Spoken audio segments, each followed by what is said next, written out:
ಈಗ ಮಂಡನೆಯಾಗಿರುವ ಜಾತಿ ಜನಗಣತಿ ವರದಿಯನ್ನು ನಾವು ಒಪ್ಪಲ್ಲ, ನಾವೇ ಸಪರೇಟ್ ಆಗಿ ಗಣತಿ ಮಾಡ್ತೀವಿ ಅಂತ ಹೊರಟಿದ್ದಾರೆ ಕೆಲವು ಸಮುದಾಯದವರು. ಕಾಂತರಾಜು ಸಮೀಕ್ಷೆಗೆ ಪ್ರತ್ಯೇಕ ಸಮೀಕ್ಷೆಯ ಸವಾಲಂತೆ. ಲಿಂಗಾಯತ ಒಕ್ಕಲಿಗ ಸಮುದಾಯಗಳು ಸರ್ಕಾರಕ್ಕೆ ಶಾಕ್ ಕೊಡ್ತಾ ಇವೆ. ಏನಂದರೆ, ಲಿಂಗಾಯತ ಒಕ್ಕಲಿಗ ಸಮುದಾಯಗಳು ಪ್ರತ್ಯೇಕ ಸಮೀಕ್ಷೆಯ ಸುಳಿವನ್ನು ಕೊಟ್ಟಿದ್ದಾರೆ. ಹಂಗೆ ಮಾಡ್ಬೋದಾ? ಯಾರ್ದು ಪರ್ಮಿಷನ್ ಇಲ್ಲದೆ ರಾಜ್ಯಾದ್ಯಂತ ನಾವು ಸಮೀಕ್ಷೆ ಮಾಡ್ತೀವಿ ಅಂತ ಗೊತ್ತಿಲ್ಲ. ನಮ್ಮ ಸಮುದಾಯದ್ದು ನಾವು ಮಾಡ್ಕೋತೀವಿ ಅಂತ ಬೇಕಾದ್ರೆ ಹೇಳ್ಕೋಬಹುದು, ಅದಕ್ಕೆ ಮಾನ್ಯತೆ ಇರಲ್ಲ. ನಾವೇ ಪ್ರತ್ಯೇಕ ಸಮೀಕ್ಷೆ ಮಾಡ್ತೀವಿ ಅಂತ ಜಾತಿ ಜನಗಣತಿಗೆ ಸೆಡ್ ಹೊಡೆದಿದ್ದಾರೆ. ವರದಿಯಲ್ಲಿ ಲಿಂಗಾಯತ ಮತ್ತು ಒಕ್ಕಲಿಗ ಸಮುದಾಯವಾರು ಕಡಿಮೆ ಜನಸಂಖ್ಯೆ ತೋರಿಸಿದ್ದಾರೆ. ಒಳಪಂಗಡವನ್ನು ವಿಂಗಡಿಸಿ ಪ್ರವರ್ಗಕ್ಕೆ ಬದಲಾವಣೆ ಮೂಲಕ ಎಡವಟ್ಟು ಮಾಡಿದ್ದಾರೆ. ಸೊ ಪ್ರಬಲ ಸಮುದಾಯಗಳ ಪ್ರಮುಖರ ಮನವೊಲಿಕೆಗೆ ಮುಂದಾಗುತ್ತಾ ಸರ್ಕಾರ ಅಂತ ಮಾಡ್ಕೊಳ್ಳಿ ನೀವೇನೆ, ಬಟ್ ಅದಕ್ಕೆ ಯಾವ ಮಾನ್ಯತೆಯೂ ಇರಲ್ಲ ಅಂತ ಸರ್ಕಾರನೂ ಸುಮ್ಮನೆ ಆಗ್ಬೋದು. ಅವರಾಗಿ ಇವ್ರು ಏನು ಬೇಕಾದ್ರೂ ಹೇಳ್ಕೊಬೋದು, ನಾವೇ 1 ಕೋಟಿ ಇದ್ದೀವಿ ಅನ್ಬೋದು, ನಾವು 1.25 ಕೋಟಿ ಇದ್ದೀವಿ ಅನ್ಬೋದು ಇನ್ನೊಬ್ರು. ಬಟ್ ಫಸ್ಟ್ ಪ್ಲೇಸಲ್ಲಿ ಪ್ರಶ್ನೆ ಬರೋದು, ಸರ್ಕಾರದವರು ಯಾರ್ಯಾರನ್ನ ನಿಯೋಜನೆ ಮಾಡಿದ್ರು ಅವ್ರು ನೆಟ್ಟಿಗೆ ಕೆಲಸ ಮಾಡಿದಿದ್ರೆ ಇವತ್ತು ಈ ವಿಚಾರಣೆ ಪ್ರಸ್ತಾಪ ಆಗ್ತಿರ್ಲಿಲ್ಲ. ಏನು ಮಾಡೋಕ್ಕಾಗುತ್ತೆ?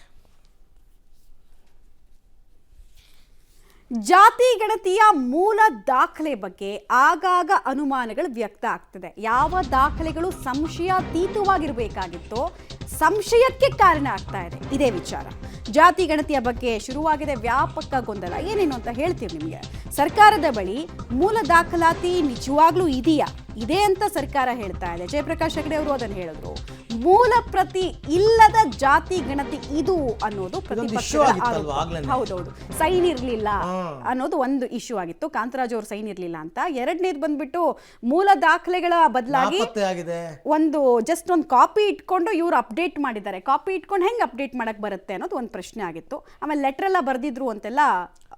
ಜಾತಿ ಗಣತಿಯ ಮೂಲ ಪ್ರತಿ ಮಿಸ್ ಆಗಿದೆ ಅಂತ ವಿಪಕ್ಷಗಳು ಆರೋಪ. ಈಗಲ್ಲ, 2-3 ವರ್ಷದ ಹಿಂದೆನೇ ಮಾಡಿದ್ರು ಅವರು ಆರೋಪ. 21ರಲ್ಲಿ ಕೂಡ 21ನಲ್ಲಿ 2015ರಲ್ಲಿ ನಡೆಸಿದ್ದ ಸಮೀಕ್ಷೆಯ ಮೂಲ ಪ್ರತಿ ಕಚೇರಿಯಲ್ಲಿ ನಾಪತ್ತೆಯಾಗಿದೆ ಅಂತ ಇದನ್ನ ಒಂದು ಹಂತದಲ್ಲಿ ಜಯಪ್ರಕಾಶ್ ಹೆಗಡೆ ಅವರು ಒಪ್ಕೊಂಡಿದ್ರು. ಲೆಟರ್ ಬರ್ದಿದ್ರು.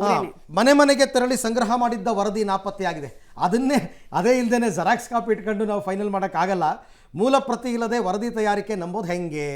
ಮೂಲ ದಾಖಲಾತಿ ಕೊಡಿ ಅಂತ ವಿಪಕ್ಷ ನಾಯಕ ಅಶೋಕ್ ಆಗ್ರಹ ಮಾಡಿದ್ದು. ಅದಕ್ಕೆ ಮೊನ್ನೆ ಅಶೋಕ್ ಹೇಳಿದ್ದು, ಇದೋ ಸಿದ್ದರಾಮಯ್ಯನವರು ಚೇಂಬರಲ್ಲಿ ಕೂತ್ಕೊಂಡು ಡಿಕ್ಟೇಟ್ ಮಾಡಿದ್ದಾರೆ, ಇನ್ನೊಬ್ರು ಕೂತ್ಕೊಂಡು ಬರ್ಕೊಂಡಿದ್ದಾರೆ, ಇದೇ ಜಾತಿ ಗಣತಿ ವರದಿ ಅಂತ. ಮೂಲ ಪ್ರತಿ ಇಲ್ಲ ಅಂತಂದಮೇಲೆ, ಆ್ಯಂಡ್ ಒನ್ ಮೋರ್ ಥಿಂಗ್, ಮೂಲ ಪ್ರತಿ ಇಲ್ಲ ಅನ್ನೋದಾದರೆ ಇದು ಈ ಜಾತಿ ಗಣತಿ ವರದಿಯನ್ನು ಕೋರ್ಟಲ್ಲಿ ಚಾಲೆಂಜ್ ಮಾಡ್ಬೋದು. ಹೆಂಗೆ ನೀವು ಇದನ್ನ ಫೈನಲ್ ಮಾಡ್ತಾ ಇದ್ದೀರಾ ಅಂತ. ಇದೆಲ್ಲ ತುಂಬ ಗೊಂದಲಗಳಿದೆ ನನ್ನ ಪ್ರಕಾರ. ಅದಕ್ಕೆ ಸಿದ್ದರಾಮಯ್ಯನವರು ರಿಸ್ಕ್ ತಗೊಳ್ಳಲ್ಲ.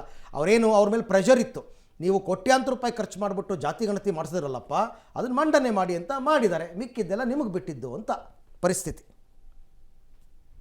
ಜಾತಿ ಗಣತಿ ಅನ್ನೋದೇ ಒಂದು ಅವೈಜ್ಞಾನಿಕವಾಗಿ ತಯಾರುಪಡಿಸಿರೋ ವರದಿ. ಇಲ್ಲಿ ತಳದಿನೇ ಸರಿ ಇಲ್ಲ, ಅದ್ರ ಮೇಲೆ ನೀವು ಮನೆ ಕಟ್ಕೊಳ್ತಾ ಹೋದ್ರೆ ಆಗುತ್ತಾ? ಅಂದರೆ ಇದೇ ಅಂತಿಮ ಅಂತ ತೆಗೆದುಕೊಂಡು ಹೋಗಿ ಅದರ ಆಧಾರದ ಮೇಲೆ ಏನಾದ್ರು ನಿರ್ಣಯವನ್ನು ತೆಗೆದುಕೊಂಡ್ರೆ ನ್ಯಾಯಾಲಯದ ಮೊರೆ ಹೋಗಬೇಕಾದಂಥ ಸಂದರ್ಭ ಬರುತ್ತೆ. ಬ್ರಾಹ್ಮಣರಿಗೆ ನಾವು ಪ್ರತ್ಯೇಕವಾಗಿ ನಾವೇ ಆದಂಥ ಒಂದು ಸೆನ್ಸಸ್ ಮಾಡಬೇಕಾದಂಥ ಒಂದು ಸಂದರ್ಭ ಬರುತ್ತೆ.